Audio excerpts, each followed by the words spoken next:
you ready for the incredible sound of classic rock? No?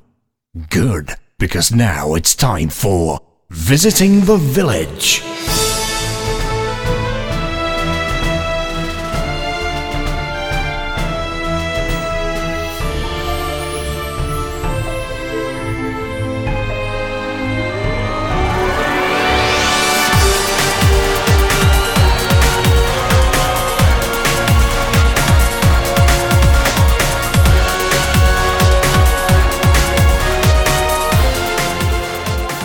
Hello and welcome to Visiting the Village. My name is Paul Kilduff-Taylor and I'm joined, as I am every week, by the Prince of Yuletide, Ian Hardingham.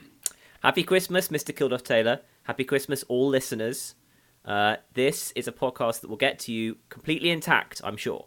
Let's get out of this dungeon. It's the top story. Crytek recently announced that it will be closing most of its studios. Only the offices in Frankfurt and Kiev will remain open. Alongside this, there have been reports that the company has failed to pay its staff on time for a number of months now. What do you make of this? Do you know who I'd like to be, Mr. Who's Paul that? Kilduff-Taylor? I'd like to be Bethesda. I would like to employ 1,000 people and have 5 really profitable IPs and just be really great. I'd really like that.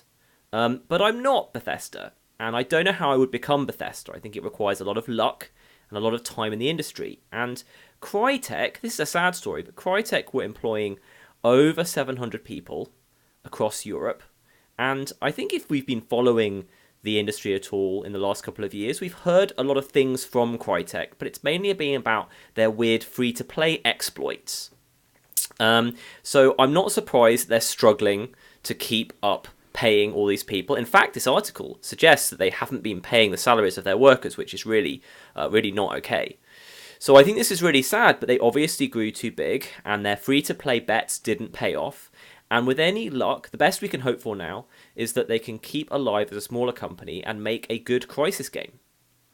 Yeah, this is interesting. I think there was a point where you could have made a really good case for Crytek kind of dominating the games industry when CryEngine was kind of at its peak. It was really looking very impressive. It was looking a lot better than what you were seeing from Unreal and Unity. It looked like it had a real place.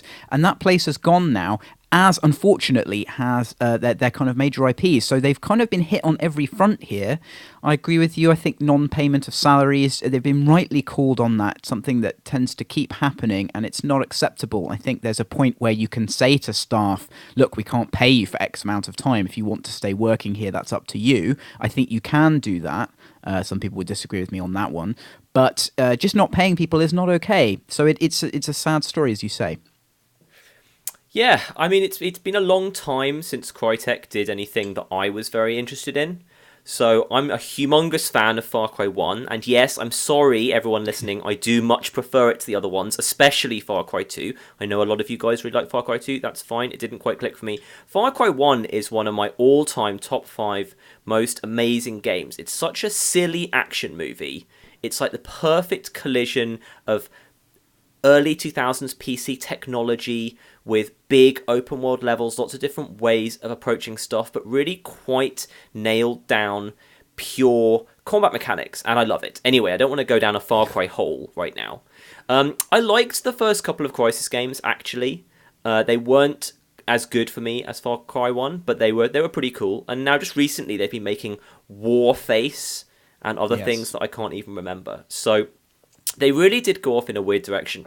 I mean, we shouldn't spend too long criticizing their business decisions because we don't know exactly what goes into the decision-making process for a company that's much larger.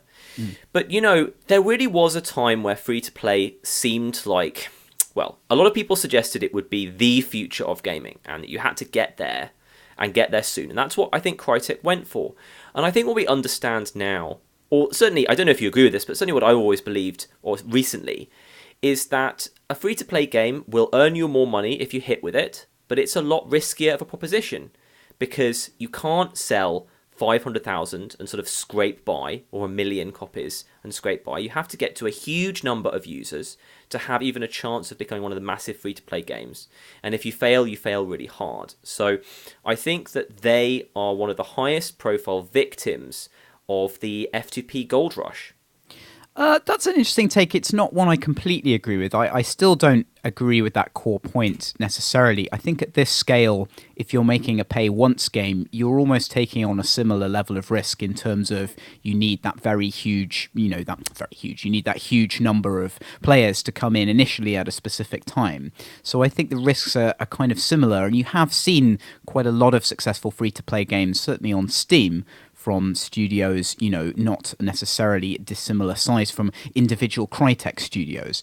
So I definitely take a different point of view on that. However, I'm really struggling to remember anything they did other than Warface. I'm sure someone and we only remember that because of what a crazy name it was. Right, exactly. Someone more educated than me could tell me that. But that's a really big, dangerous thing. Some of these free-to-play games do fly under the sort of mainstream radar a bit. Warframe certainly is one of those that's been very successful and isn't talked about that much. Perhaps that's what they were going for with the name. So I don't completely agree with your last point, because I've never fully subscribed to the idea that free-to-play is sort of necessarily more risky than a high-budget pay-once title. I think they have different but kind of almost analogous challenges in terms of the upfront risk that you need. There are a load of successful free-to-play games in kind of the mode of what Crytek were doing, so do I see them as victims of that sort of as a trend? Would it have been better if they'd done big pay-once AAA games? I really don't think so, actually. I think that could be a really real issue there, but I really don't remember any of the games that they have made in this intervening time, and I don't know why they have all these studios. Like, what have they been doing with these studios? Have they been working on CryEngine? Because we certainly haven't seen many interesting developments from that. Have they been working on new IP? I can't remember any. What have they been doing? Yeah, and that's all fair enough. I mean, I think we could probably have a really long and interesting podcast segment, or possibly a pub segment, trying to work out what the varying risks and dynamics that go into F2P versus AAA pay once are. So maybe we'll have something like that in the future. Yeah, I mean, it still comes back to me to how do you make a studio consistently profitable, maintainable, and you get one massive hit and you can start hiring people and you think that you're going to live forever. And this happens too often. And I am sad it's Crytek that this is happening to, because they come from a really nice, authentic PC gaming place. And, the best thing for them would have been for their F2P bets to work out. It's not like, as you suggest, they were definitely going to be successful with making Crysis 4. I mean, I certainly would have preferred to see Crysis 4, although by the time Crysis 3 was coming out, it was kind of alienating me a bit. And I think, as well, the focus on pure graphics has changed a little bit. Yeah. I think graphics are really, really, really important, and your game has to look great. But being the best-looking FPS, I don't think is as important now as it used to be. And of course, having to cater to consoles, which they know they have to in this day and age, makes that more complicated as well. So I'll definitely be interested to see what they do next. And it's a sad event. I definitely want to see CryEngine make a comeback. I think a new engine competitor in the sort of high-end engine space is going to be really, really good, because Unreal are kind of running away with it at the moment. So I think that would be good. I believe that Amazon's Lumberyard is based on Crytek. That's right, yeah. And I think that, I can't remember what the details of that deal was, but I think it's possible that sort of helped Crytek continue for a bit longer monetarily. So, I mean, I still find Lumberyard an extremely interesting proposition that probably won't go very far. But part of me wants to download it and have a look. Yeah, I don't sort of... What do I think about Lumberyards? We're still yet to see anything from it in terms of notable released games, and that's always a kind of red flag for me with an engine, but maybe that'll happen soon. And it's certainly, as you say, interesting. I bet a lot of people have downloaded it and played with it, which is the first step to getting an engine anywhere. So yes, interesting. Let's keep an eye on it. Nintendo has joined the HackerOne bug bounty program and will be offering cash rewards of up to $20,000 for vulnerabilities found in the 3DS handheld consoles. Do you think this is a smart move? This is really weird. I kind of opened my mouth and stared for a while when I first saw this headline. Not only do I think this is a questionable thing for anyone to be doing, I'm really surprised it's Nintendo who are doing it. I mean, having said that, I can't exactly imagine Microsoft doing it either. But it seems very strange. So I guess the idea is that you're a hacker, elite hacksaw and you find a security vulnerability in the 3DS, and rather than going straight to 4chan or wherever the kids report these things, you call up Nintendo. You hope then that they're not going to arrest you, because things have happened like this in the past where there have been honeypots to make hackers think that they're going to get something legitimate, and in fact they get arrested instead. Although I understand that this is part of a more widely recognized program, so that's probably not the case.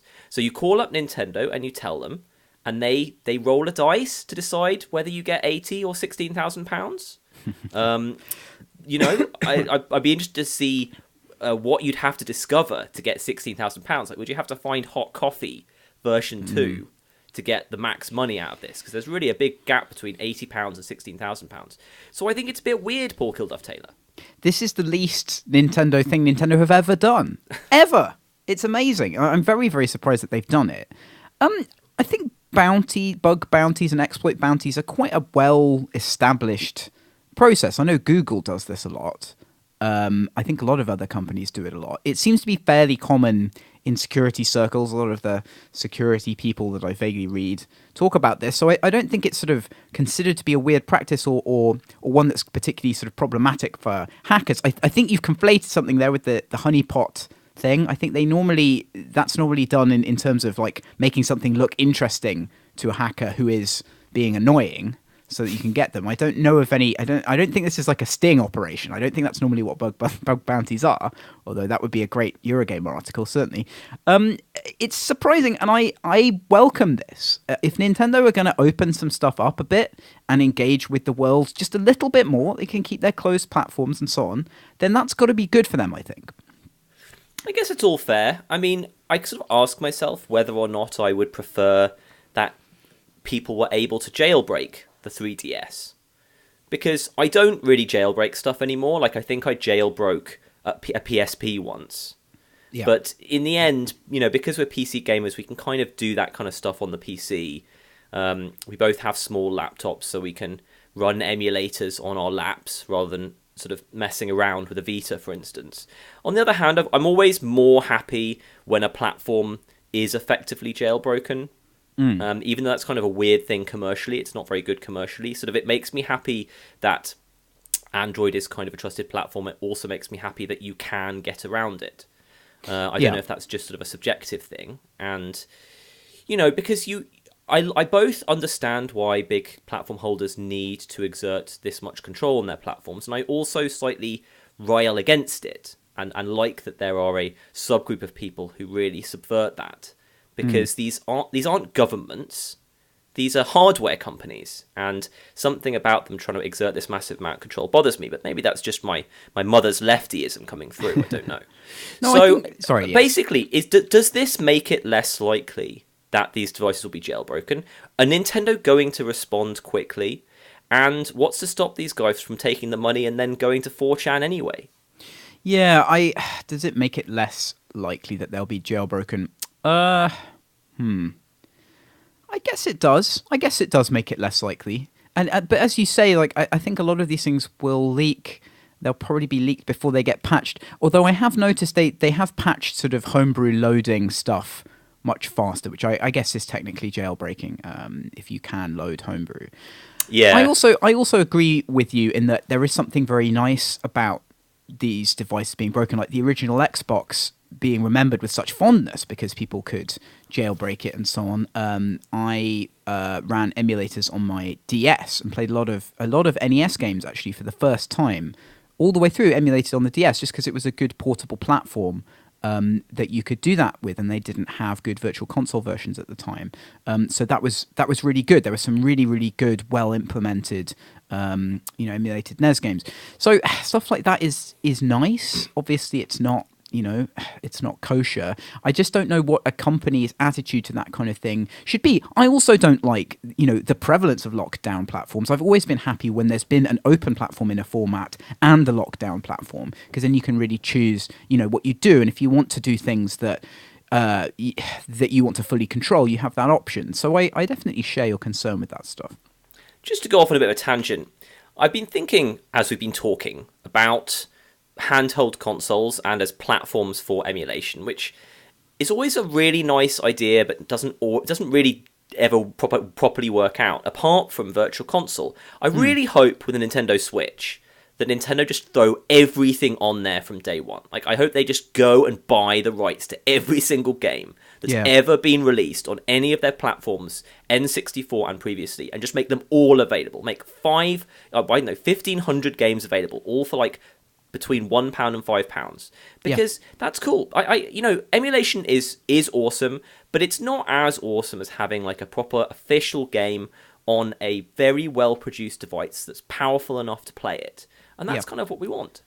Right. I mean, the NES Classic is a perfect example of this. Like, it's curated versions of those games, and I think people really want that. They just want to be able to play the games. Emulation kind of got to the point with certain things where it was really as easy as kind of dragging and dropping to play games, certainly on PC. The DS stuff was obviously a bit harder, but not that much harder. But yeah, it's been shown that people want to pay for this good experience, and they don't want to lose touch with all of these classic games from a different time. Games from the early NES era have such a different philosophy to them. They're a completely different experience from playing a modern game, just as playing an old arcade game is also a completely different experience. And people want that stuff. I think it is important that persists. And you're right, the Switch is a great platform for that. I really, really hope they do that as well. Go, Nintendo, do it. eSports had a Leicester City moment, according to producer Jimmy, recently, as one lucky gambler took home £10,000 by making a 500-1 bet that Optic Gaming would win the CSGO tournament E-League Season 2. I'm a bit surprised by this, seeing as Optic Gaming are quite a popular team. What do you make of this? Well, we've lost a couple of podcasts recently, and I think it was on one of our lost podcasts that I just expressed general surprise that there were ever odds as high as 2, 3, 500-1 on a team winning an esports tournament, because it just seemed to me that there would be the business of booking and analysing this would not be mature enough to be confident enough that a team would be 500-1 or worse. Now, I think you sort of slightly disagreed, which is fine. But here we go, and they're giving apparently a fairly well-known team 500-1 odds, I guess because they had to get through a group stage and then in a 16-team knockout tournament, and they would be playing a lot of teams much better than them. I suppose if you're playing a format, like if you think about snooker and they play like 1 million frames, don't they? So the more frames you play on, the more rounds you play, the more likely it is the better team will win. Yep. So I'm pretty sure that these are quite long-running rounds. Even still, I'm just surprised you could get 500-1 on this team. Yeah, I agree.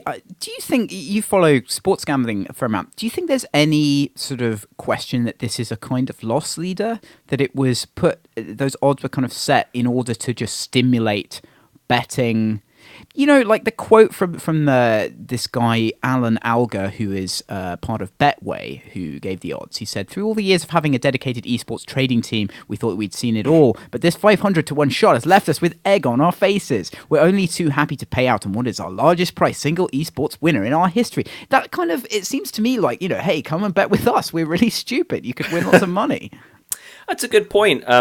I don't know the answer to that. It's a nice idea. I mean, something that really, really massively annoys me is all the online bookmakers, when they're advertising on Twitter, they don't advertise real odds, they advertise promotional odds. Yeah. So because I'm just really interested in the science of bookmaking, I want to see what the actual odds for some soccer player scoring first are. But instead, they give you these promotional odds, which are like sort of just five times more in your favor because it's sort of a first sign up promotion, which really annoys me. That's not really relevant to this. But I mean, I think these were legitimate odds, and again, I'd like to know how many teams there were taking part in this tournament. It says they had to qualify first, and then it was a 16-team global tournament. So, even if you're the worst team in a 16-team tournament, if that's a knockout tournament, you're not going to get 500-1 odds there. So they probably thought there was a good chance they weren't going to qualify. Right, I agree. Yeah, it's strange. It's a strange one. Also, bookmakers tend to factor in the popularity of a team, given the irrational way. And Optic Gaming, like, if you asked me to name like 3 FPS teams, I would name Optic probably first. Right. And I know they're not known for Counter-Strike as much as they are for Modern Warfare. But come on, I mean, like, as you say, how can the confidence level be there to set odds of this magnitude? It just seems ridiculous. Yeah, what bookmakers like to do most, and what they try to do most, is they try and find a place with a public team. I don't know if Optic is a public team, but say Manchester United is a very public team, or the Green Bay Packers. What they do is they say that Manchester United are going to win by 2 goals. I'm just pulling numbers out of my bottom here. And they know that the real number is more like 1.5 or something. And despite that, they know that all of the public are going to bet small amounts of money on Manchester United at this inflated place. So they're happy to have a load of bets where they're slight favourites to win all of them. But what they then do is the sharp bettors, the professional gamblers, are always on the other side of that bet. And that's actually good for the books, because the books get to decide how much liability they want. And it's perfect for them when the public is going in the complete opposite way to the shops. They decide how much risk they want to take. And if they want to take a lot of risk, then they're happy to keep the Manchester United at sort of close to reasonable odds. And if they don't want to take much risk at all, they can move it up and get a lot more money on the other side. Anyway, I hope that hasn't lost anyone. I'm a bit of a geek about this kind of thing. But yeah, exactly. You saying that Optic is one of the best known teams would make it even more unlikely that they would get such long odds, which would again give some credence to your argument that this was a promotion. So we're getting some more interesting with this. Yeah, definitely. I mean, esports gambling, I think if you're a professional gambler, I can't imagine why you would be anywhere else right now. It's such a nascent thing. There's so much data available from every match that I mean, I scarcely sort of know how the bookmakers are analyzing it, but I really think like a team of concerted amateurs could do a better job at analyzing some of this data than we're seeing from bookmakers right now. So that's got to be a good fertile area to be in if you're so inclined. Well, guys, we've given you an idea to earn some money next year. There we go. Interesting article from PC Gamer now about the HTC Vive launch title, which is called Light Repair Number 4. Light Repair Team Number 4, which I think is one of the worst named games of all time. Anyway, developer Joe Radek and his team Eerie Bear Games have lost around $36,000 on this game, and he took to Medium recently to explain why. He's very negative on VR development in general. What do you think this tells us about the state of VR development? I mean, this is pretty interesting. It's always good to get actual numbers. And as the article states, these guys don't have any contracts with any of the major people, so they're able to just come out and say they didn't sell very well.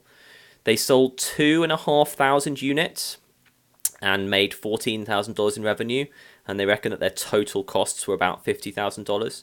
So I feel, if I said to you, Mr. Paul Kilduff-Taylor, that we could make a Vive launch title for $50,000, I think you'd kind of prick your ears up at the very least. I mean, $50,000 is not an unreasonable amount of money to spend on something like this. You often...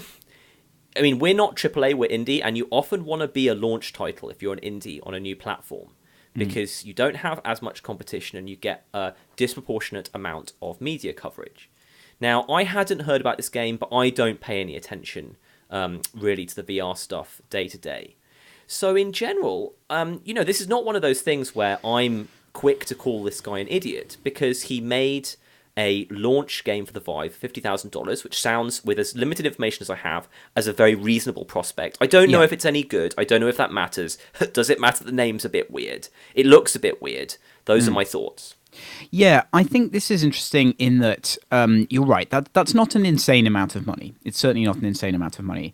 The launch title idea, it really depends. If you're making a launch title, the single most important thing is the amount of buy-in you get from the platform.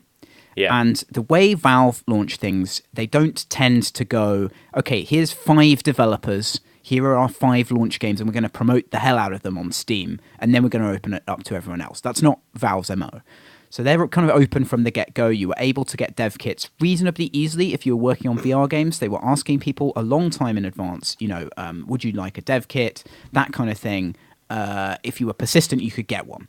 So that means that you really lose the single main advantage of being a launch title. The secondary advantage, obviously, is that you're in a less saturated space, that people who have VR equipment are going to be looking at, what titles are available to buy in a different way from general PC games. So I would suggest that means the quality of the game could be quite a little bit lower. Looking at this game, I don't think this was an appropriate response to that. Like, it just visually, conceptually, name and everything, it kind of almost looks like a test project. I'm not trying to slam this guy. Like, again, I don't think he's done anything stupid. It just doesn't look like something that's going to stand out in any way, irrespective of kind of what the gameplay is like and how it uses VR. So I think it's a combination of a sort of slightly misunderstanding what the benefits of being a launch title are, and also doing something that really is not going to stand out, is going to put you in a bad situation. Like that's a recipe for failure, unfortunately. I'm happy to go with that. I haven't done a lot of research in the title myself, but if you think it's not great conceptually, it doesn't look very good, that's going to cause you problems. So yeah, I agree with you in general that obviously the colossal disadvantage that a launch title has is that there's a much smaller install base, and everyone understands that. It's why EA aren't over the moon when PlayStation 5 is announced, because they know that they're going to have to spend a lot more money developing games for a more powerful console, and the first year or year to a half is going to have really low install base. Of course, again, if you're an indie, the advantage is that all the people buying the Vive are desperately looking to buy games for it. The game's attach rate for people who buy games at launch is quite high, I believe, and people are looking for stuff that's really interesting to show off to their mates, to be influencers and early adopters. But you even given the best will in the world, even given a load of free promotion from Valve, if you've got a game which does not excite people, you're just drawing dead. Yeah, that's completely right. And looking at this game on Steam, it has positive reviews. Not overwhelmingly positive, but positive. People seem to sort of generally like it. So I don't think it's, I wouldn't consider it a terrible game. I'm trying to sort of modulate my earlier comments where I was being very critical. I just don't, it doesn't seem terrible, but that's just never enough. And making generalizations about, about what is and isn't kind of going to work when that's your data point, I think is difficult. There's one other point on this I want to focus on. He says at the end, the next time you see a developer announce that they're an Oculus exclusive or has received money from a company so that they can promote their product in their game, or whatever may happen next, keep this in mind. They're not trying to hurt the consumer. They're enabling themselves and, more importantly, VR. Well, yes, but if anyone thinks that a dev taking an exclusive is doing so in order to hurt the consumer, I would submit that person's opinion is not really worth dealing with. Like these ideas of developers doing things maliciously for no benefit is nonsense. I shouldn't be pandered to. I mean, I think that. Well, I understand where you're coming from, but I possibly think you're. Well, look, I think he says this because people complain when people announce that their game is an exclusive. I agree that saying that they're being accused of trying to hurt the consumer may be false, but you certainly get a huge amount of loud complaining when something is said to be an exclusive for a platform that people don't have. So I quite like the concept of what he's saying, which is, sometimes we have to make a business decision that involves taking first-party money to have an exclusive, and I'm sorry that means that you can't get it on your Vive. It's an Oculus thing, but don't be as angry. I just don't think that's a position you need to defend because it's self-evident, and it's. I'm going to make a point that's similar to points you tend to make, which is that when people are complaining about that, they're not really complaining factually. They're just annoyed they can't get the game on their thing. And they want to find a malicious motivation. And I think you then don't need to defend the motivation. It sort of almost bolsters the criticism in a way. So I mean, yes, I agree with him. Devs doing that are not trying to hurt the consumer. That is correct. But in terms of stating it in that way, I don't know if that helps the discussion. Fair enough. That's the end of that.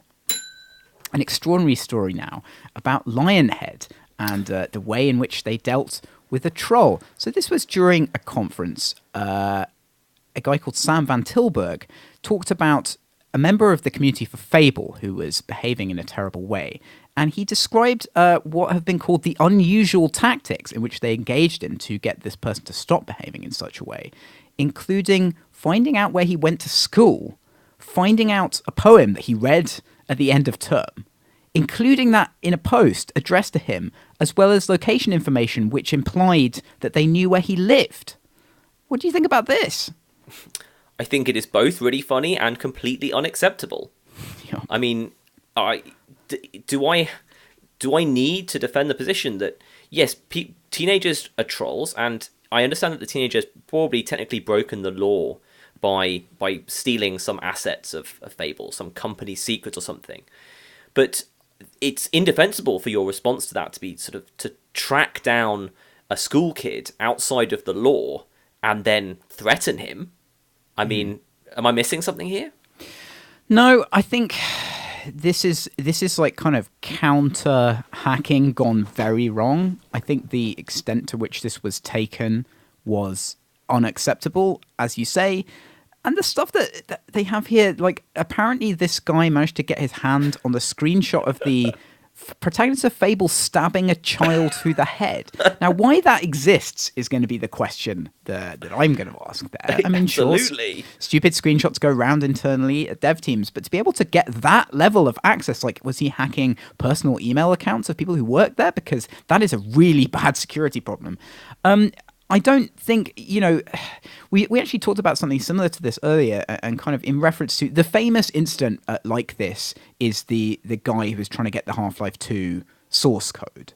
That was well documented and talked about in Eurogamer. And there was a little bit of kind of counter-espionage that went on there.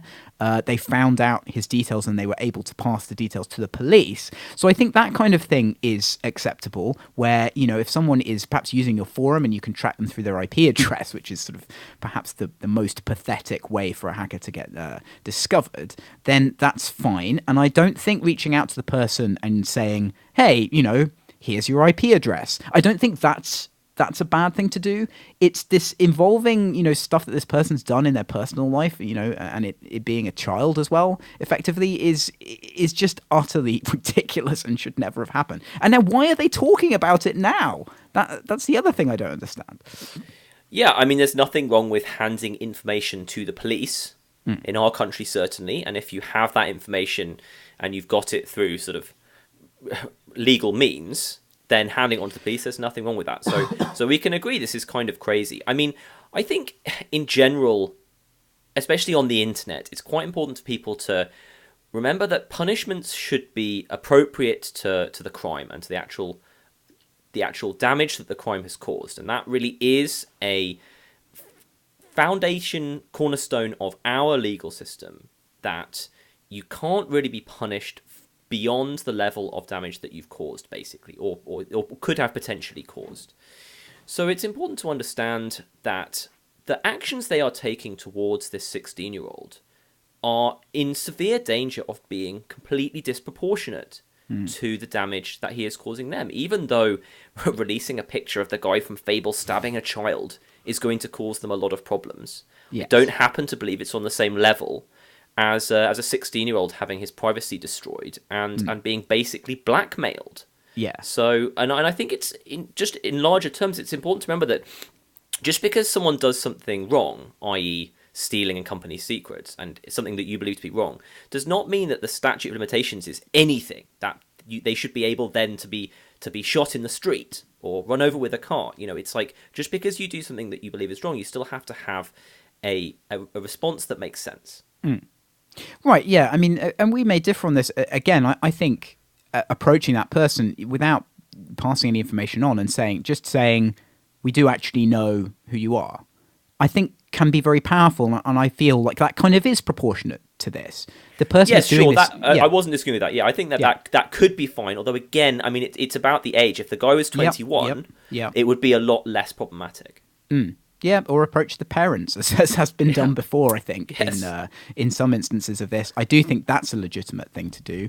Again, that could cause problems potentially as well. It is very hard to know how to handle these things. A little sidebar from me, I was thinking about what would happen if the protagonist stabbing the child got out. Like, what do you do with that conceptually? If you're facing that down as a sort of potential PR challenge, it's something that could really go either way. It doesn't suit Fable as a sort of child-friendly game, and it would upset ratings agencies, certainly, if they thought that content was in the game and they hadn't rated it. That could get you into really big problems there. You'd have to kind of reply to all of that. But, weird sort of extreme stories about games don't have a history of hurting games at all. I can't think of a single instance where a controversial story about game content. I'm just trying to think back to recent ones like, Sony using that church as a setting in an FPS. That did them literally zero PR damage. In fact, and it was probably beneficial. Church or something. Right, exactly. And there's issues there. Like that's not an unambiguously good or bad thing to do or anything. It's problematic. So I think in terms of overreaction, that kind of thing is pretty massive. Maybe this person had other things that were worse. But yeah, it's a very weird situation and hard to know how to deal with it. Yeah, I do wonder, and I don't want to get too far down a rabbit hole with this, but I'm sort of frustrated by, something like this could happen, or something else that we tend to think is a company acting in a bad way. But it either doesn't get traction or it just causes a small segment of Twitter to shout very loudly, and nothing really happens because, as you say, the PR benefits of having your games or your company sort of branded around tend to outweigh it. And I was taken with the attempts recently by various people to try and stop companies advertising with news outlets that they didn't agree with. I'm not going to go into any more specifics than that. And we've seen this on Amazon with ratings a lot. I think it's important for people to have a good way of responding to things that they don't like. Just swearing a lot and making death threats on Twitter, I think we can all agree that just doesn't work. Whether or not it's good or not, it just doesn't work. Having a way in which you can make a vote against a company that in some way is meaningful, I think would be really nice to just be able to be like, this, I do not approve of this, and I want to vote against this company as my own small democratic way of saying that I find their behaviour unacceptable. I think the issues around that, I mean, firstly, I think it's part of a company's responsibility to have a channel of communication so that people can say, hey, your advertising isn't cool, or we don't like this thing that you do, or you're doing something socially bad. Big companies especially, but all companies need to have a way that messages can get through to people who make decisions, because that stuff is meaningful. You do need to know what the perception of what you're doing is and also what the impact of what you're doing is. So I think we can agree on that. The problem with this stuff and with some other related things is that what action does the company then take? So, there have been examples of people complaining about advertising basically in a malicious way. So an article they don't like, for example, appears on a publication, they complain to the advertisers and the advertisers pull advertising. Again, we're being non-specific here because there's lots of specific rabbit holes to go down. But that's a situation that's happened, and that gets people very riled up.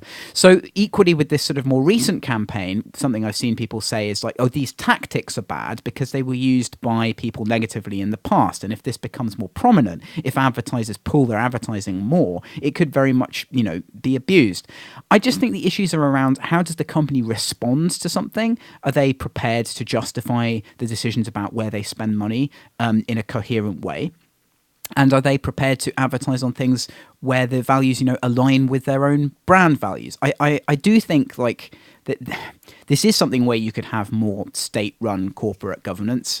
We're really getting into politics now, but I think there could be some guidelines about how companies, just like guidelines, about how they relate to public opinion in this way that might make them handle it in a bit more of an intelligent manner. That's it, really. Yeah, there's no need to go too much further. I would quite like to see something that's outside of the company or governmental level, like some kind of registry where you can look up quite quickly just the stuff that you yourself have done in the past in terms of you've seen behavior from a company and decide to give them sort of minus negative 2 stars or something when you're deciding which washing machine to buy. I'm getting really, really political in my old age. We better move on quickly. All right, that's enough. Capcom have introduced a raft of changes to Street Fighter V multiplayer recently, some of which I'm going to talk about in a bit, but the one we're focusing on right now is this plan to shame rage quitters by adding a badge to their profile and in some instances forcing them to play against each other. What do you make of this?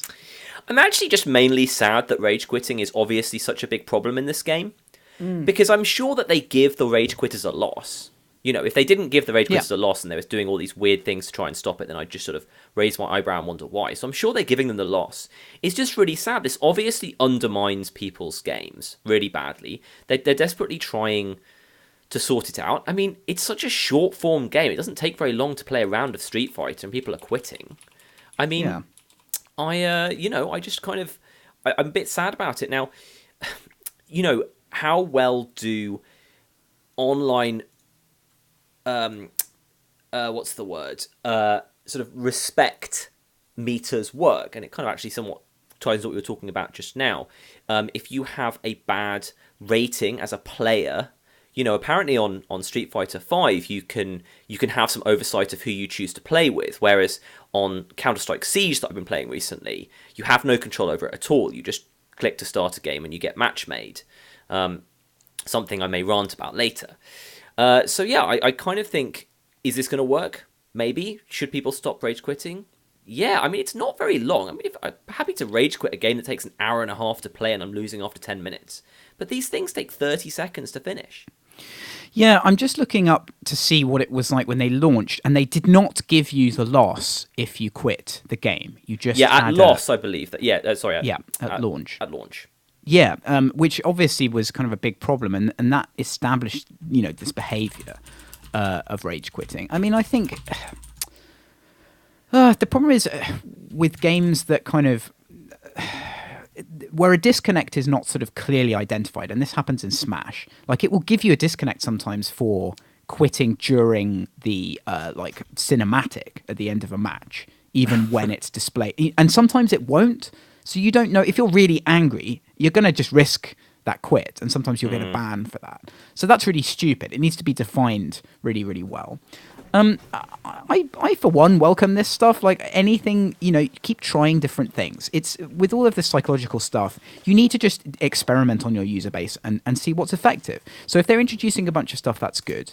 They've also introduced something which I really like that should be in every single online competitive game ever, where you can define the connection quality of opponents that you get. So you get a rating of 1 to 5 in connection quality, and you can say only match me with people who are 5.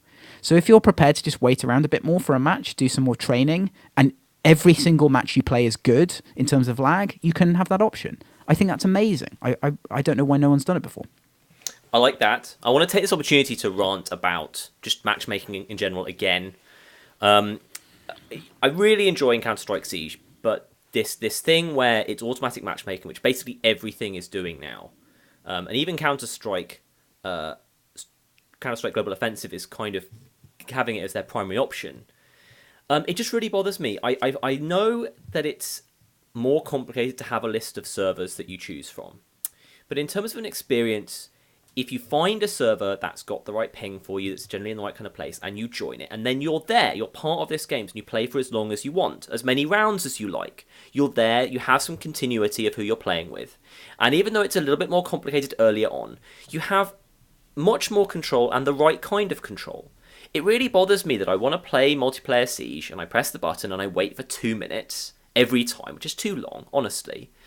It fills up with people, I play whatever it is, best of 3, it finishes, and then the same process starts again. I mean, it'll be different people, and it really just doesn't work for me. I understand that there are lots of complicated things going on, but I've played a lot of games that have auto matchmaking, and I wish we could go back to a server model, even if it's a required number of people per side, so something like Rocket League, or again, Counter-Strike.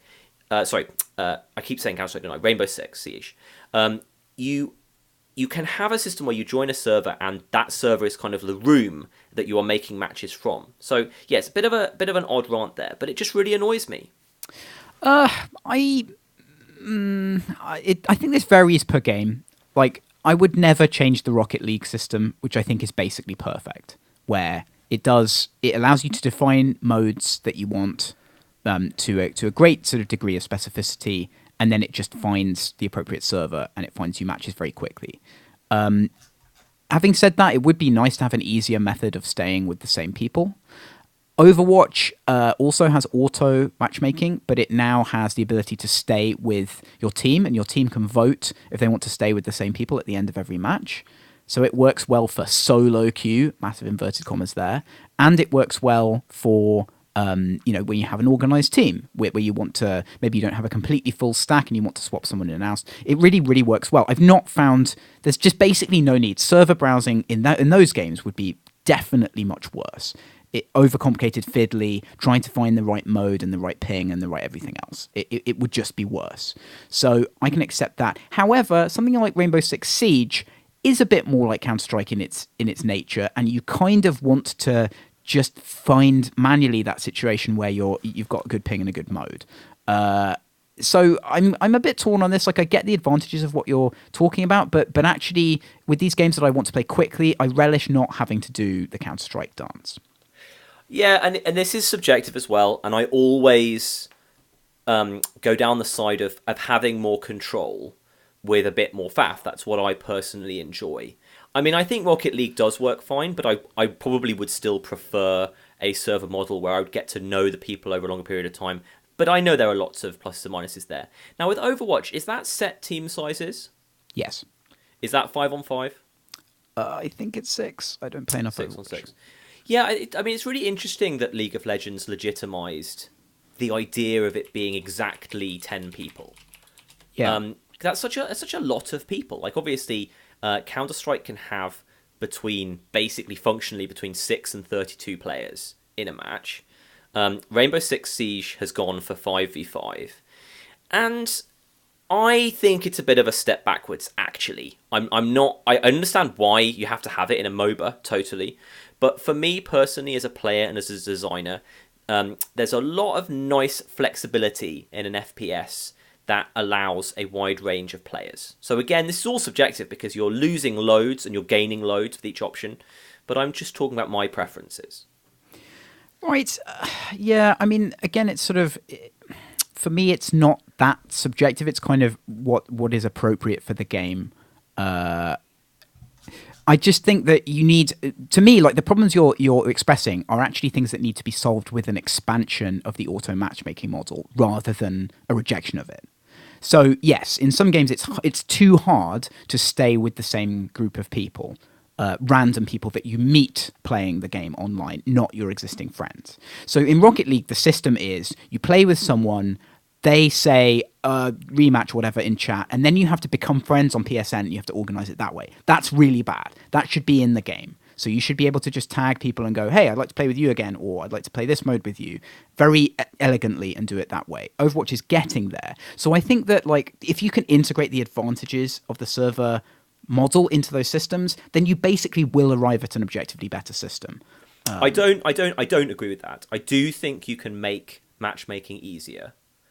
Or better, rather. I think you can add features to it. But I think that there's like a key aspect to server, which is a choice that you have. And I mean, maybe, purely technically, you could have a matchmaking system that gave you all of these choices. But you have the choice of entering a server that doesn't have enough people on and waiting there. You have the choice of, you get to choose how important things are to you. Like, so you might ideally want to play game mode X, but you're okay with game mode Y on map Z, and there are more players with the right ping playing it. Because there are so many different things that go into your choices here, I just don't think a matchmaking thing can do it all for you. Can actually see which you would prefer. Would you prefer to get a game right now with a suboptimal map, or would you prefer to wait 3.5 minutes trying to get a map that you're more interested in? Of course, you can add most of these things as features to matchmaking, but I mean, I think in general it would take a long time and a lot of probably more complication than just a server browser method to get there. No, that's interesting. Yeah, I mean, again, I would just say, why not just add options for that? And yes, it doesn't. It seems to me like it's just about this perception of it being kind of fully analog, I guess, rather than the actual practical realities of it. No, it's because the server browser gives you all of the available current options and you choose from them. So it's like at this individual point in time, there is a server with a good ping playing map X, whereas the matchmaking system appears to kind of hide you from choosing what's currently available. Like it sort of, it always seems to me to present the exact same idea of an experience every single time, whereas the conditions at sort of 3 a.m. for playing a game are often very different to the conditions at 5 p.m. And I think it's difficult to get a matchmaking thing that does all this for you automatically without giving you a bit of choice when you can have such a different environment behind sort of the artifice of matchmaking. Again, I really think this largely depends on the game. Like, the ideal of a matchmaking system is that you can get what you want straight away, right? So if that's not true, then yes, you need the ability to have these more granular choices. But what if anything that you can have, and this is interesting, is a compromise? Like, you know, there's the thing that you ideally want, and you can't have that because there aren't enough people playing to give you that ideal thing. So you basically, the matchmaking thing is trying to work out what you would choose out of, again, less players, worse ping, or better map for you individually. When it feels like, and it doesn't have to be a server browser, but it feels like I would rather be given the choices that are currently available than sort of setting sort of vague preferences. And then, you know, if I, of course, you can get a matchmaking thing which would allow you to set really detailed things like, I never want to wait more than X seconds. But because that changes with your mood and the time of day, you'd have to be changing those preferences all the time as well to get the same freedom as just being given sort of a list of different experiences that you can have right now that you can choose one of. That's interesting. I don't think that I agree with the extent to which that changes for pretty much almost all users. Like, I think most people who play a multiplayer game seriously settle on what they want to quite a high degree of specificity, and then maybe want like one alternative option after a while. So again, like, it doesn't feel like you need, or I mean, if you had a server browser in Rocket League, it would be unworkable. It would be impossible to play. Yeah. So it doesn't seem like, it just doesn't seem like that's generally necessary. Well, what I would suggest for Rocket League, and I do buy plenty of the things that you're saying. What I would suggest for Rocket League is that you have servers, but then it's exactly the same matchmaking broadly within the server. So it's kind of, you just have a bit more control over, like, do you want a smaller group of better people that you might be waiting a bit longer between rounds? You know, like, again, it's kind of, I think that there's enough different ways of playing these games and that they vary enough based on something as individual as sort of time of day, that just having basically a button that says find me a game is not giving you enough freedom. And that's just how I feel about it. Of course, there are lots of people who want to just press a button. I do understand that. And I just get frustrated with not being given the choice between waiting longer for better or not waiting as long for something worse.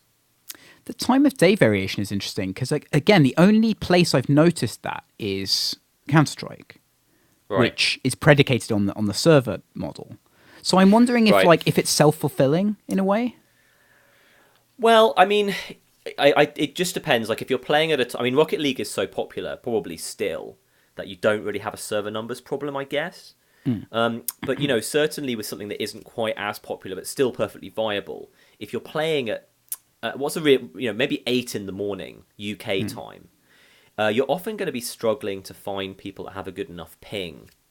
And it also depends on how much ping is important. Like, in our games, ping doesn't matter, you know. So you don't have to worry about whether you're playing against someone in Australia or Korea. I don't know if I think it's self-fulfilling. I mean, I think the server model is certainly not ideal either, especially when the server model kind of works best when there aren't that many people, so there are like sort of 7 populated servers. All of them are a compromise because it's a small population, and you're getting the right kind of granularity of control. So I do understand that if they're like 1,500 populated servers, giving the user that option is stupid. Look, I think the idea is that if you have to make major compromises to play multiplayer, then you want to decide what those compromises are. Yeah, I think that's fair. For most games now, they really want a situation where you don't. And I think that's fair enough. And I think the majority of the games people play, you don't have to make those big compromises. But where you do, something like the Street Fighter V ping determination device, I think is extremely useful, extremely important. So there are degrees of granularity which help when there is an inherent problem with multiplayer. But we're increasingly seeing games, because of their popularity and also because of their architecture, where there just aren't those problems anymore. That's true. Yeah, we got somewhere interesting with this. Maybe we'll get some good comments on it. I mean, yeah, I think it's interesting that a lot of these games now have set team sizes. I will say that that's kind of a new thing. I think it's a relatively new thing. If you think about all the multiplayer games on the PC of the late 90s and the noughties, that was really not a thing that happened because you couldn't guarantee it. And I think that that's an interesting space. And I wonder how much designers will start relying on that as a way of being able to make more specific experiences. We move on to the Nintendo Switch now, and we've had various articles about patents, about spec leaks and confirmation, both from Eurogamer and Waypoint we're going to focus on here. What are your thoughts on the Switch? Okay, so I think there's lots of things to touch on here. I know you want to talk about the act of leaking hardware details, but I think there's a clear headline of the stuff that's been released so far. The console's graphics stuff runs a lot faster when the Switch is docked. This is a big announcement. As most of our listeners will know, the Switch is kind of a portable console that you can put into a dock and play on your HD TV. And probably because of the amount of power it has available, possibly because of extra cooling as well, they're able to basically run the graphics tech at twice the clock speed when it is docked. And the idea being that that's going to be able to feed a larger resolution screen, a 1080 TV, as opposed to whatever they're going to be running the panel on it as. This is a big deal, I think. This is sort of slightly problematic for me. I'm a bit concerned about having worse frame rates in the portable mode, which is like the only mode I'm going to play the Switch in. Yeah. So for me, this is the clear headline. Yeah, Digital Foundry saying it's 40% worse portable, effectively, than it is docked. That's a lot. I mean, and also developing for it, how are you going to know what to focus on? Are you going to focus on making sure the portable stuff is good? I guess you probably are. So that means that you're going to have big compromises for when it's docked with the TV. So, well, we don't know what Nintendo are recommending as the most usual mode. I mean, I hope they're not imagining it's going to be like the Wii U, where the vast majority of play was done with the TV connected. Yeah, I know you and me are going to spend our whole time playing this portable, but maybe that's not true of your average gamer. Well, I mean, given that the first advert for it was pretty much all portable. I mean, there was a small bit of TV at the start, and then it was portable. It seems weird to me. So my biggest concern about this still is a lack of focus. And this just brings that home to me even more as a concern. I think that's my big sort of takeaway from this. There is some other aspects too, but maybe Nintendo are just target portable mode, make it look as much better as you can on the TV mode as possible. Maybe they're doing that, which is probably fine.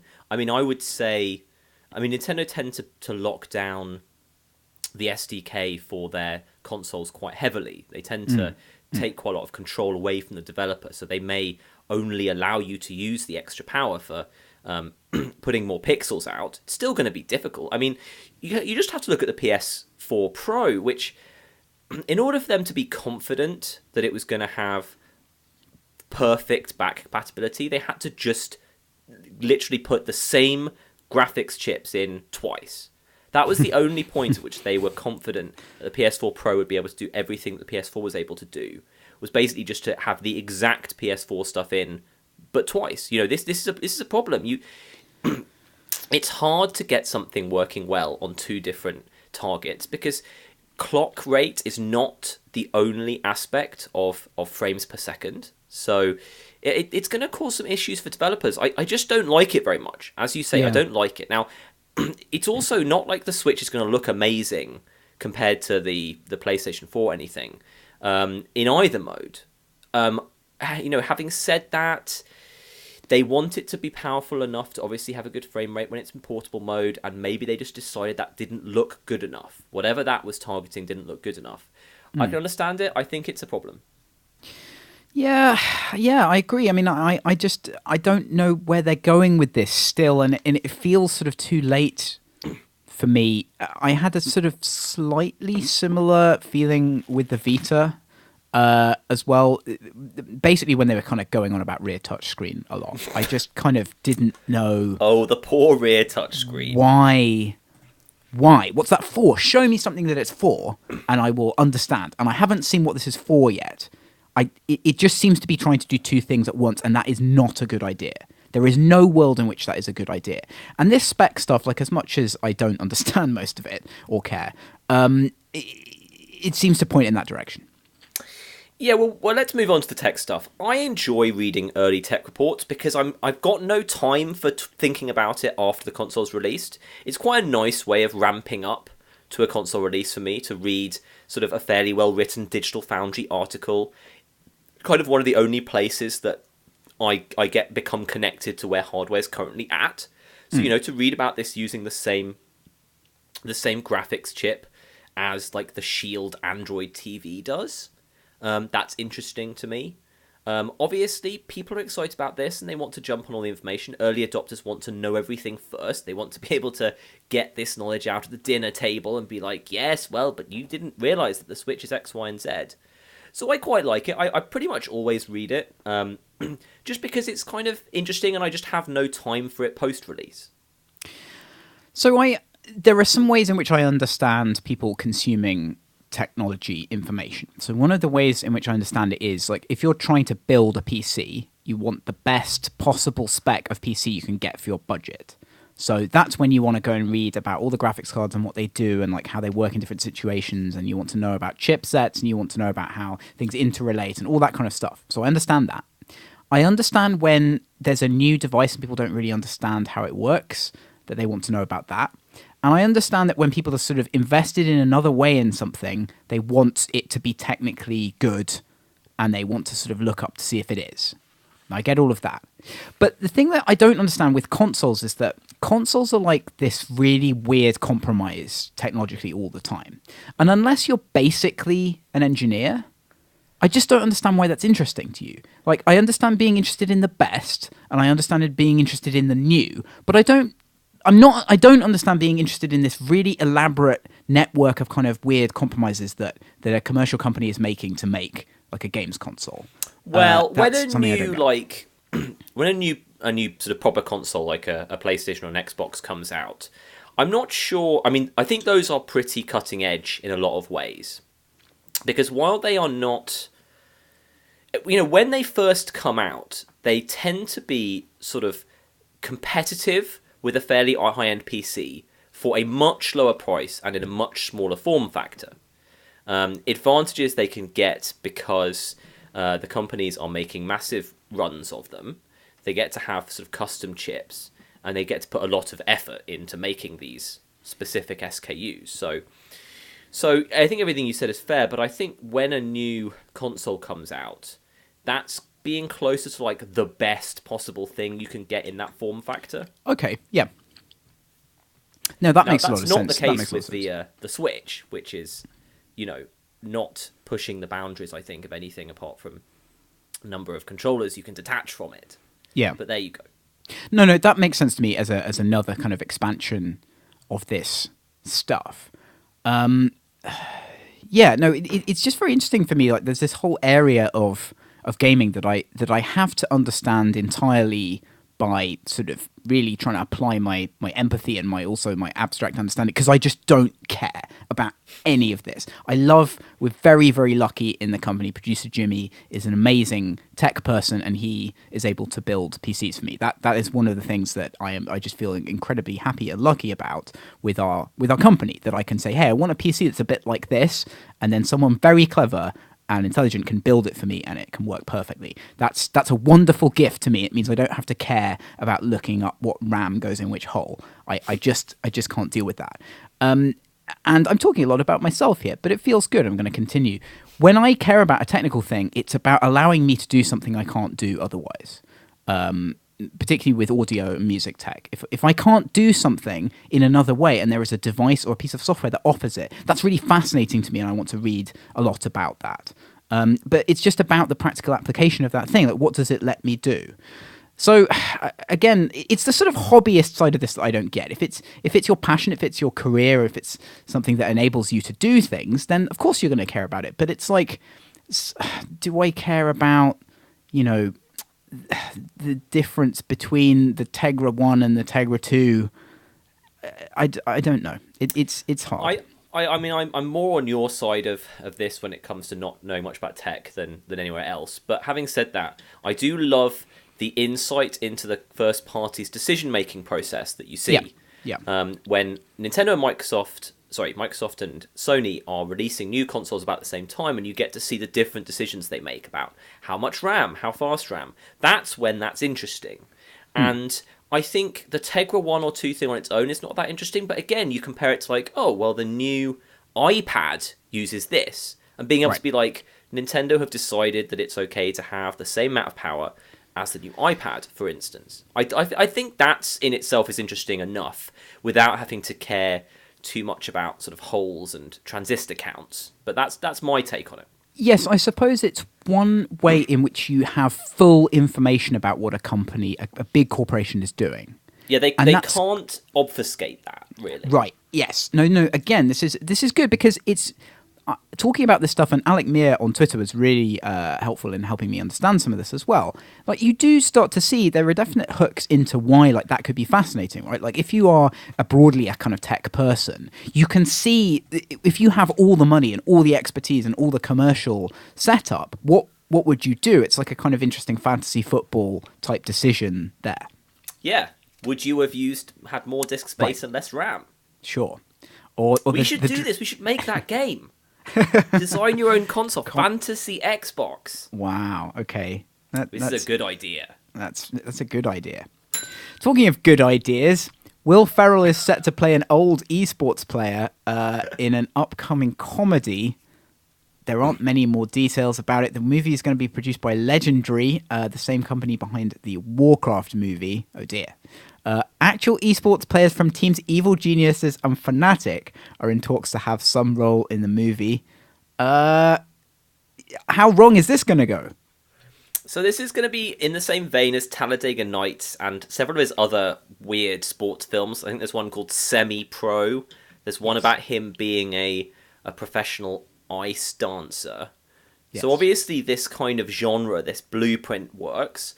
I'm kind of glad they're doing it with pro gaming, but if it's just going to be like a bunch of really dumb mainstream jokes about how gamers don't wash, then that'll be a missed opportunity because there's some real meat here. Like, they could just cast that French StarCraft player as like a major Stefano. Yeah, exactly. And Will Ferrell, I still like him. I think he can make a film really high energy and good. And these films are never really quite good enough, and I'm sure this one won't be either. But if they actually do some good inside jokes, I'll be happy. I'm just looking forward to like any movie that has a load of cameos from people I've never heard of is good. Like that's something that I enjoy very much, where you're supposed to understand all these in jokes and you just don't, and it's kind of like watching an alien film. So I'm kind of looking forward to that. Yeah, I agree with you. Like I just don't think there's a good chance of this not being a kind of ridiculously stereotyped sort of very bland view of this kind of thing. Also, esports, it still has this problem that it's fundamentally uninteresting if you don't understand the personalities and the game involved. So all of this like trying to capitalize on esports in general stuff is what's the game going to look like? Exactly. Will they create a fictionalized game? Will it be like Doom 1? Are there going to be like in-game? What I really hope is they have animated sequences with Will Ferrell like as an avatar in a game, and then it's going to be bad. It should just be like Tetris. Like whenever they show the game they're actually playing, it should just be a screenshot of Tetris. But they're treating it like it's StarCraft. That would be excellent. Right, that's the end of that. We progress now into potentially the film and television lounge area, where you have noted that you wish to talk about Rainbow Six Siege, which you delight in calling Counter-Strike Siege. Yeah, I'm afraid my brain really has broken today, so I hope some people are still listening after I called it Counter-Strike Siege at least 10 different times. This is really good. I'm really enjoying this. I've got a bit further with it. I played some Counter-Strike after playing Rainbow Six Siege, and I was just reminded of how much of a clown game CS is. Like, I love CS, but Rainbow Six Siege is really much more serious. It is. And doesn't even have a jump button. And CS is like a crazy drunken guns party in comparison. Rainbow Six Siege is great. It's got a lot of new mechanics. I think I don't really like the pre-stages. They take too long to play. Like I want a game as brutal as this, where I'm always going to die in the first minute and a half. I kind of really need you to be back into the action really quickly, which isn't quite working yet. You have to learn the maps, and I'm kind of at this stage right now where I'm just trying to work out whether I've got it in me to learn the maps so I can actually play. Yeah. But a very cool game. I like it a lot. Yeah, it was definitely something where I played online for about 40 minutes and obviously just didn't get a single kill and died almost instantly every time. And then I uninstalled the game and I thought, well, I'm never going to play that again. And then the next day I thought, I'd really like to play Rainbow Six Siege again. I'd like to get good at it and enjoy it. And it's just not going to happen. But that's good. That's for you and I, that's how we should feel about these games. Like this idea that we could play it again in the future, but we really know that we're not going to because we're adults. Pretty much. That's kind of exactly what you want. I have a few gaming things to talk about. I'll talk about I played Overwatch again last night with friend of the show Alex and our kind of some of our rough collective of Overwatch players. And it was good, but ultimately, like, matchmaking matters so much in those games. If you play one and you're away for it for a while and you come back and you're really, really, really bad, and I've always been bad at Overwatch, but I was ultra bad last night, and I just didn't really have a good time. You're kind of playing on the same maps as you were before. Like, the meta game is much more worked out, so there's less sort of funny things that you can do. Everything you try and do just fails, and it all snowballs into failure with an unpracticed team. That's not a satisfying experience, so that wasn't so good. It's just difficult. It's difficult to get these multiplayer games right, especially kind of team-based games.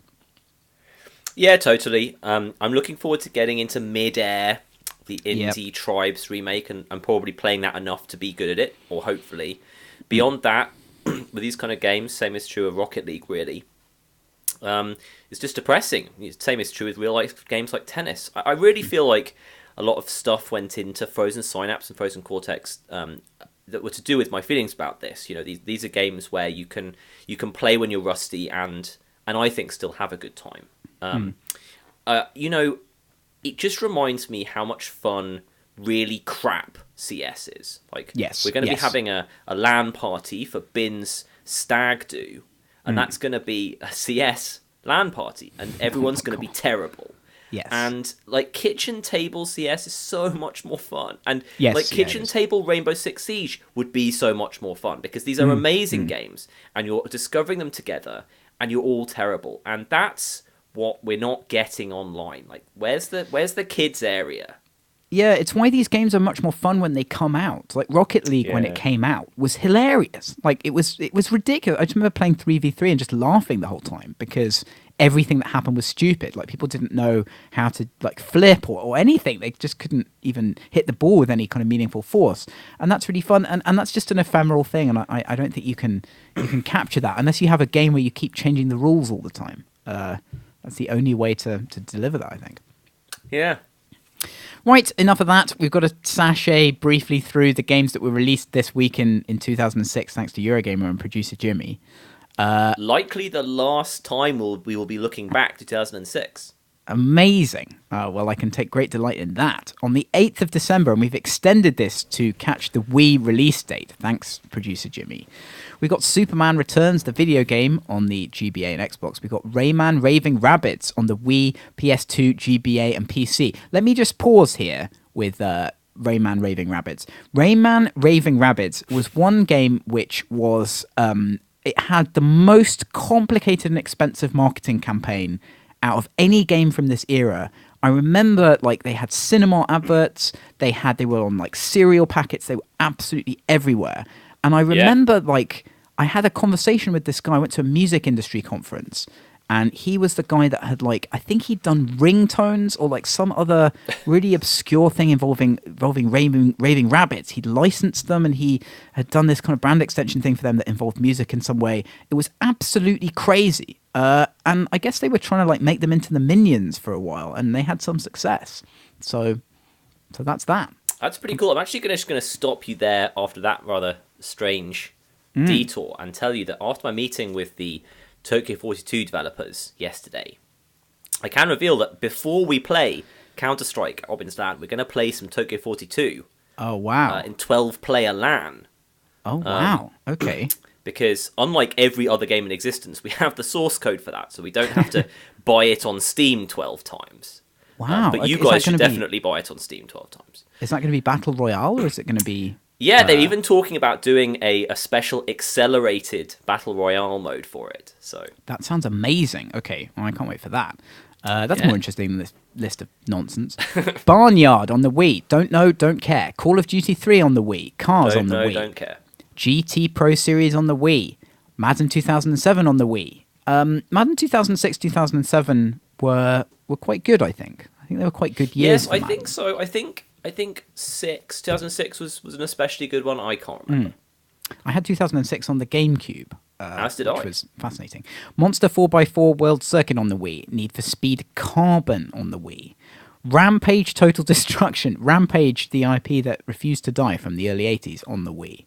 Red Steel on the Wii. Oh no, Red Steel. Who remembers Red Steel? Only us, because only we cared about that. So obviously we were making a mouse-controlled sword fighting game at this point, and Red Steel was the Wii game that everyone said was going to revolutionize sword control, because it was the sword on the Wiimote. And did it revolutionize sword control, Ian Hardingham? Well, I don't think it did. No, it didn't. So that's Red Steel on the Wii. Super Monkey Ball Banana Blitz on the Wii. Did you play that one? Yep, wasn't any good. The Legend of Zelda Twilight Princess on the Wii. That was good. You played that one. Yep. Tony Hawk's Downhill Jam, which is the Tony Hawk's game with the name that sounds most like a sex act of any Tony Hawk's game on the Wii. Here we go. Wii Play on the Wii. Again, similar to Ghost Recon Advanced Warfighter BAFTA Game of the Year Edition. Don't do it. On the Xbox 360. Don't do it. Dead or Alive Extreme 2 on the Xbox 360. Brothers in Arms D-Day on the PSP. EA Replay on the PSP, fulfilling the arcade game collection requirement for this week. Star Wars Lethal Alliance on the PSP. Oh, I'm exhausted and I didn't say anything. We're not even halfway through this yet. Oh my goodness. Not even slightly. I'm going to try and speed up. We got SpongeBob SquarePants Creature from the Krusty Krab on PC, GameCube, and Wii. We've got Assault Heroes on the Xbox 360.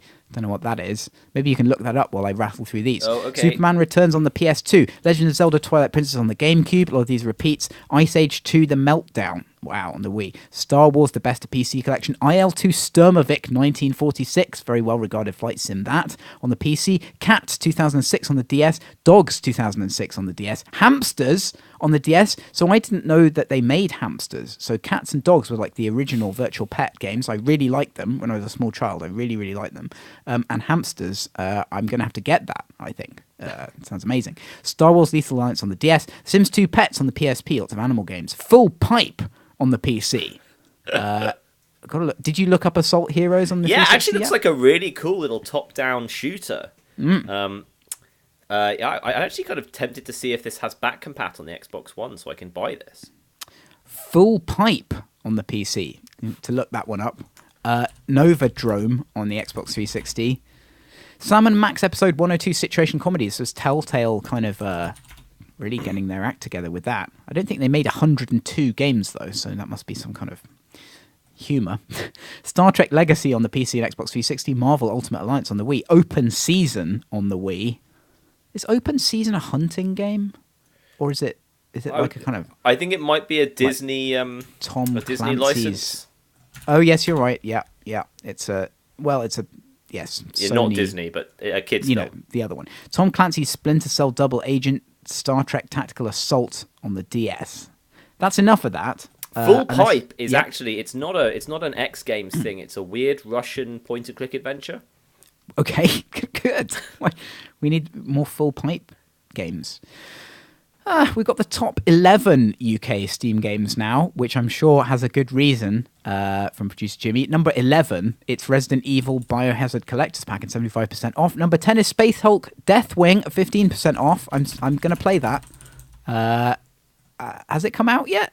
Space Hulk Deathwing? I think it has come out, but I've heard quite a lot of fairly negative things, I have to say. Oh, no. Okay. Well, it looked really good. Oh, that's a shame. And look, oh dear.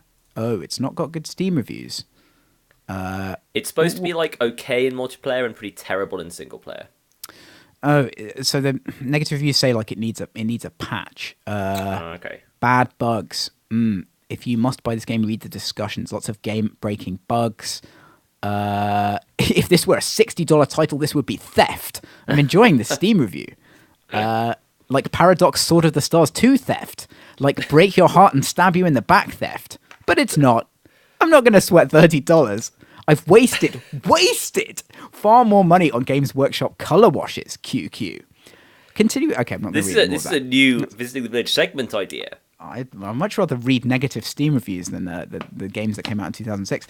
RimWorld at number 9. Warhammer End Times Vermintide, number 8, 66% off. Rocket League at number 7.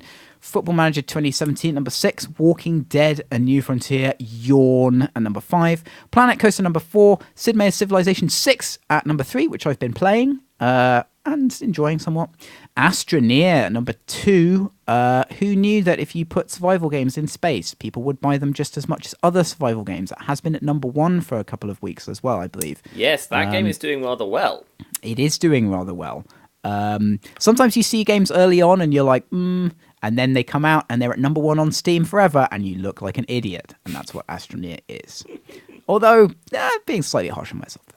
Deus Ex Mankind Divided at number 1. And that's because it's 67% off. I'm still...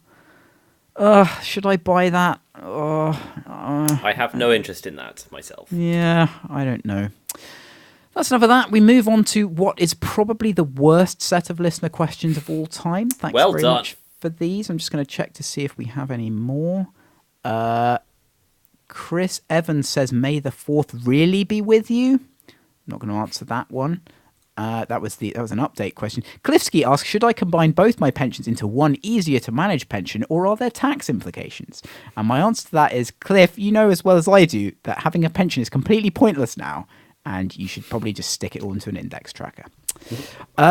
Christian Antonio says, do you long for the day you can say February the 29th be with you again? I've not actually thought of much about that one. That's going to be a long time. I know. I don't get that emotionally affected by February the 29th, I have to say. Ago from Microsoft says, when are we having lunch in my favourite Italian place in London? And I did ask him if he really wanted me to answer that on the podcast. And he said, it's up to you. So, January, Ago. Shout out to Ago. Most of these aren't questions. I don't know why I've put them here. Athene Alien says, when is No announced for Smash? And when is podcast announced for Smash? Kirk McKeon says, what's the date? Sonka says, who's your favourite rapper in the Wu-Tang Clan? I think I'm a bit torn on this one. I think it's probably Method Man. I think it's probably Method Man. I mean, ODB is just someone that you have to think about in that conversation, but it's almost certainly Meth. Jamie Cross asks, why do birds suddenly appear? And I think it's because, just like me, they long to be close to you. And that's the end of the listener questions. Really bad. You've outdone yourselves. The only thing that could have made it worse is one of Martin Binfield's questions, but he didn't. Yeah, luckily he's in Japan. He is in Japan, so he missed that one. But thank you very much for listening. And as always, if you have any stupid or serious questions, you can tweet them to me at Mode7Games or to him at Ian Hardingham. That's the end. Goodbye. Thank you for listening, and goodbye. That's it, children. Time for bed. Don't forget to pay us a visit at www.visitingthevillage.com.